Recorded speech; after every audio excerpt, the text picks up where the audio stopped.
کے ساتھ رخصت ہو جائیں۔ تو سوال یہ ہے کہ تعویذ گنوں پر قرآن کی روشنی میں تشریح کریں۔ سماجی کا صحابہ رسول سے احادیث سے ہمیں تعویذ کی نشاندہی ہوتی ہے، مگر اس قسم کی تعویذ کی نہیں جو آج کل رائج ہیں، بلکہ کچھ آیات لکھی ہوئی۔ حضرت ابن عباس جو ہیں وہ بچوں کو تعویذ ڈالا کرتے تھے، اور جہاں تک میری تعلیم کا تعلق ہے، میں سمجھتا ہوں کہ تعویذ صرف بچوں کے لیے جائز ہے، اور وہ بھی اس لیے کہ وہ قرآنی آیات جو ہم لوگوں کو پڑھنے کے لیے دیتے ہیں، یا وہ اسماء الہیہ، چونکہ بچے اتنے معصوم ہوتے ہیں یا ان کی لینگویج ڈیولپ نہیں ہوئی ہوتی، تو اس لیے وہ تعویذ کی صورت میں ان کے گلوں میں ڈالے جاتے ہیں۔ جیسے ابتدائے حضور گرامی مرتبہ کے زمانے میں اعوذ بکلمات اللہ التامات من شر ما خلق کا تعویذ نظر بد ہر قسم کے آسیب کی دفع کے لیے ڈالا جاتا تھا۔ اسی طرح بچوں پر نظر بد کا دم کیا جاتا تھا، بسم اللہ اللہم اذھب حرھا وبردھا ووصبھا۔ پرانے زمانے میں لوگ جو عرب لوگ تھے وہ کچھ دم جو پڑھا کرتے تھے وہ پہلے سے رائج تھے۔ تو ایک دفعہ صحابہ رسول نے عرض کی کہ یا رسول اللہ صلی اللہ علیہ وسلم، ہمارے لوگ بچھو کے لیے پہلے سے ایک دم پڑھتے ہیں، بسم اللہ شجۃ کرنیۃ ملحۃ بحر، تو کیا آپ پڑھ لیا کریں؟ تو پہلے حضور گرامی مرتبہ پہلے اس کے بسم اللہ نہیں لگا کرتا تھا، مگر حضور نے فرمایا کہ جنات کے معاہدوں میں سے ہے، پڑھ لیا کر۔ بسم اللہ شجۃ کرنیۃ ملحۃ بحر، یہ بچھو کا دم ہے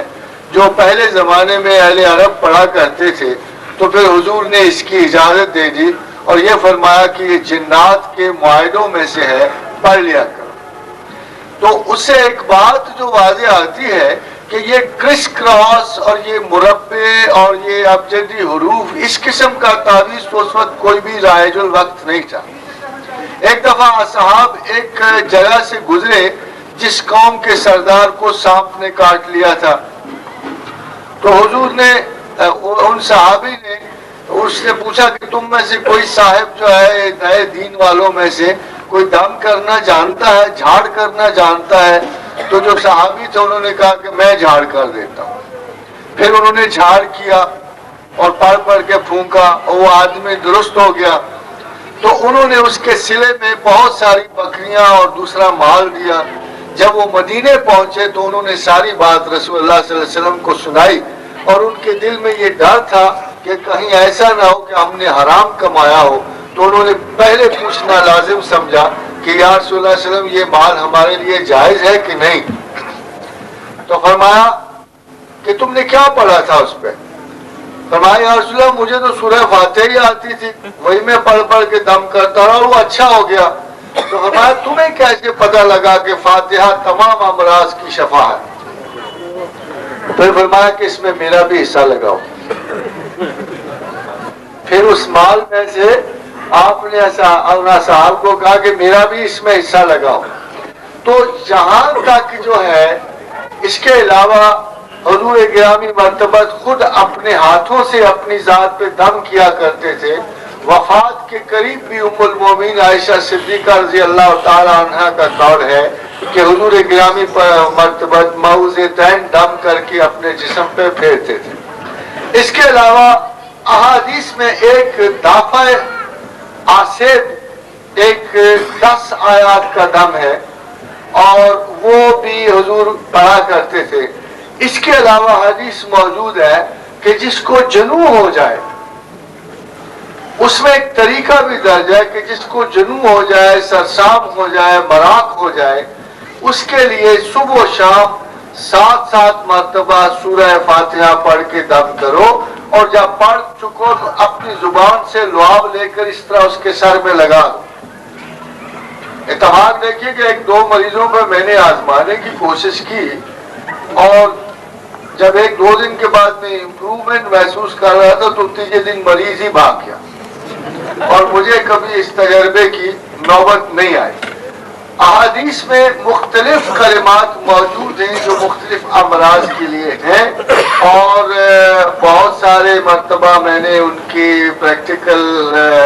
اثرات بھی دیکھے ہیں۔ ایک بات یقینی ہے کہ اگر رسول گرامی مرتبت نے آپ کو کسی چیز کا علاج کلمات عالیہ میں بتایا ہے تو وہ یقیناً مؤثر ہے، اگر اس سے مراد آپ کی ذاتی منفعت کی اور وجاہت کی نہیں ہے۔ جیسے سر درد ہے تو اس کا دم ہے کہ 3 مرتبہ بسم اللہ پڑھ کر بسم اللہ 7 مرتبہ اعوذ باللہ و قدرتہ من شر ما اجد و حاضر کا دم ہے۔ اسی طرح کسی بھی پھوڑے پنسی پر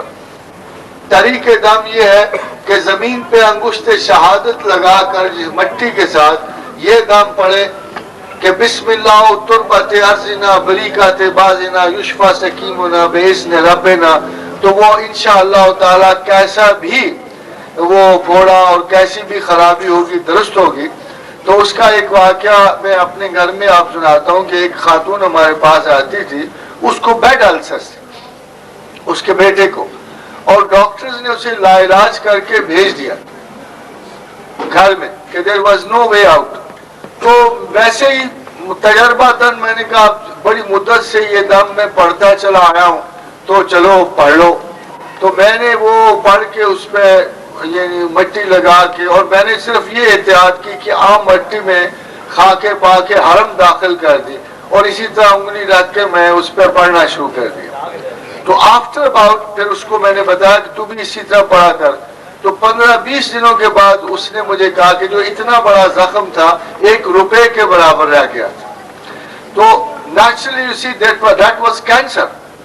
اور مجھے بڑی حیرت ہوئی۔ تو کوئی 1 ہفتے کے بعد مجھے اس کے مرنے کی خبر آئی۔ مجھے مرنے کی خبر آئی تو the first thing I asked کہ how did he die؟ تو انہوں نے کہا جی نمونیا سے مر گیا۔ تو میں ہنسا بھی اور رویا بھی کہ جو اس کو مرض تھا، جو اس کو اصل تکلیف تھی، وہ تندرست ہو رہا تھا، مگر خدا کو چونکہ موت منظور تھی تو وہ دم تو اثر دکھا رہا تھا، مگر چونکہ موت منظور تھی اسے ایک اور مرض سے وہ لے گیا۔ تو یہ ایک حقیقت ہے کہ حضرت علی کرم اللہ وجہ کے پاس سے ایک شخص دوڑتے ہوئے گزرا، آپ نے اسے آواز دی کہ فلاں ابن فلاں تجھے کیا ہوا ہے؟ فرمایا یا علی میں بے چین و بے قرار ہوں، میرا بھائی بڑا سخت بیمار ہے اور وہ بالکل مرنے کے قریب ہے،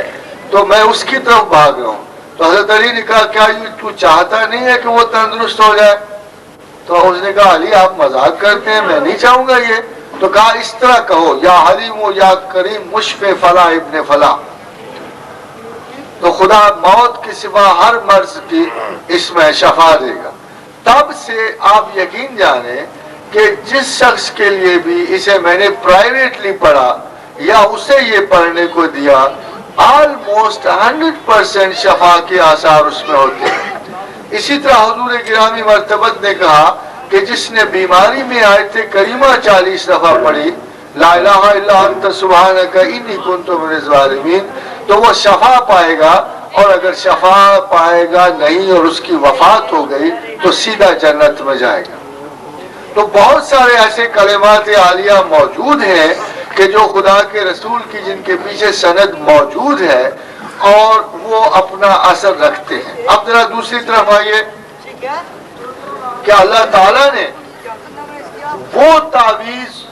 اور وہ گنڈا کہ جس کی صورت ان لوگوں سے مشابہ ہو جائے، وما انزل علی الملائکین ببابل ہاروت و ماروت، کہ ہاروت و ماروت کو چاہے بابل پہ ان کا نزول بحیثیت ایک آزمائش کے تھا، اور جب وہ چاہے بابل پہ اتارے گئے، یعنی بابل اور نینوہ کی تہذیب اس وقت انتہائی ترقی پذیر تھی، وہ علم و حکمت میں بے شمار اثر رکھتے تھے، مگر اب ان کو ان غیر مرئی طاقتوں کی ہوس پیدا ہو گئی جو ان کے بس میں نہیں تھے۔ ستاروں کا علم اور دوسرا یہ اسی تہذیب کی ایک مثال ہے بابل اور نینوا کی کہ ایک جبریل امین نے ایک بہت بڑے ماہر سے پوچھا کہ کیا تو مجھے بتا سکتا ہے کہ جبریل کہاں ہے؟ اس نے فوراً حساب وصوب لگا کے کہا نہ آسمان میں نہ زمین میں، اس وقت اگر یا تو ہے یا میں ہوں اور میں نہیں اس لیے تو ہے۔ تو مثال اس لیے یہ مشہور ہے کہ وہاں کے لوگ سب سے پہلے سورج گرہن کی جو تعین تھا وہ بابل اور نینوا کی تہذیب میں ہوا۔ تو اتنی پروگریسو وہ تہذیب میں وہ لوگ ایک ناقص علم کی طرف بڑھے، تو خداوند کریم کہتے ہیں کہ ہاروت و ماروت پہلے ان سے یہ ایک عہد لیا کرتے تھے، وَمَا يُعَلِّمَانِ مِنْ أَحَدٍ حَتَّى يَقُولَ إِنَّمَا نَحْنُ فِتْنَةٌ فَلَا تَكْفُرْ، کہ بات یہ ہے کہ تم ہم سے سیکھنے تو آتے ہو مگر ہم نہیں سکھائیں گے اس وقت جب تک تمہیں یہ بتا نہ دے کہ جو چیز تم سیکھ رہے ہو یہ کفر ہے، یہ انکار خداوند ہے، ان میں تم دوسری اشیاء کو رب الارباب کا درجہ دیتے ہو، مالک القدوس کا درجہ دیتے ہو، اور یہ نہ سیکھو اور اس میں تمہارا نقصان ہے۔ تو مگر وہ انسسٹ کرتے تھے کہ ہم نے بہرحال یہ گنڈا، یہ تعویذ حب و بغض سیکھنا ہے۔ تو خداوند کریم فرماتے ہیں کہ وہ کرتے کیا تھے؟ فَيَتَعَلَّمُونَ مِنْهُمَا مَا يُفَرِّقُونَ بَيْنَ الْمَرْءِ وَزَوْجِهِ، کہ تمام تعلیم اس لیے تھی کہ ایسے تعویذ لکھنا، ایسے گنڈے بنانا جس سے میاں بیوی میں فرق ہو جائے، یا اس نوعیت کے جیسے آج آپ جگہ جگہ تعویذ حب، تعویذ بغض، عمل شیطانی، عمل رحمانی، اس قسم کے بے شمار وہ کام کیا کرتے تھے، مگر اس پر پھر خدا نے ایک ججمنٹ دی ہے مکمل اور فرمایا وَيَتَعَلَّمُونَ مَا يَضُرُّهُمْ وَلَا يَنْفَعُهُمْ، تم ایسی بات کیوں سیکھتے ہو جس کا نہ ضرر ہے نہ نفع ہے۔ تو حضرات محترم، تمام تعویذ و گنڈا جو احادیث رسول کے علاوہ ہے اور وہ کلمات عالیہ جو پروردگار نے اپنے رسول کو سکھائے اور جنہوں نے پھر اپنی امت کو سکھائے، ان کی سند متصل خدا اور رسول سے ہے، ان کا تو فائدہ ہے۔ اس کے علاوہ وہ تمام چیزیں جو کانسنٹریشن سے یا طاقت کے حصول سے یا جنات کے عملیات سے پیدا ہوتی ہیں، ان تمام چیزوں کو اللہ اور اس کے رسول نے منع فرمایا، اور وہ تمام چیزیں جو ہیں وہ آج تک ہمارے لیے نقصان دہ ثابت ہو سکتی ہیں۔ دراصل سحر کا ایک اصول ہے کہ یہ نظر پہ اثر کرتا ہے اور یہ دماغ پہ اثر کرتا ہے۔ جب یہ دماغ پہ اثر کرے گا تو وہی خیال جو ہے بار بار آپ کے ذہن میں پلٹے گا۔ Almost the same law is of psychosis and neurosis. Neurosis اور psychosis میں پائے نہیں ایک aggressive thought جو ہے مسلسل ریکرنس کرتا ہے، اور علاج جو ہے سائنسز کا اور ماہرین تعویذ کا اور ماہرین جنات کا بالکل ایک ہے۔ اگرچہ ڈاکٹر حضرات یہ کہتے ہیں کہ اس طرح مریض کو مارنے کی کوشش کی جاتی ہے، but in fact the law behind the treatment is the same. جب کوئی جادوگر یا عامل یا ساحر کسی بندے میں تعویذ کسی میں جن کا اثر ڈیٹیکٹ کرے اور وہ نیچرل نہیں ہوتا تو وہ اسے اتنا مارتے ہیں کہ اس کا سروائیول جاگ پڑتا ہے، اور وہ اپنے آپ کو بچانے کے لیے وہ اتنی مار پیٹ اس سے اور مرچوں کی دھونی اور کیا کچھ نہیں اسے دیا جاتا، اس کا سروائیول جاگ پڑتا ہے، اور زندگی کی خواہش مرض پہ غالب آ جائے تو کہتے بس میرا جن نکل گیا، خدا کے لیے مجھے چھوڑ دو، میرا جن نکل گیا۔ اگر آپ ہسٹیرک پیشنٹ کو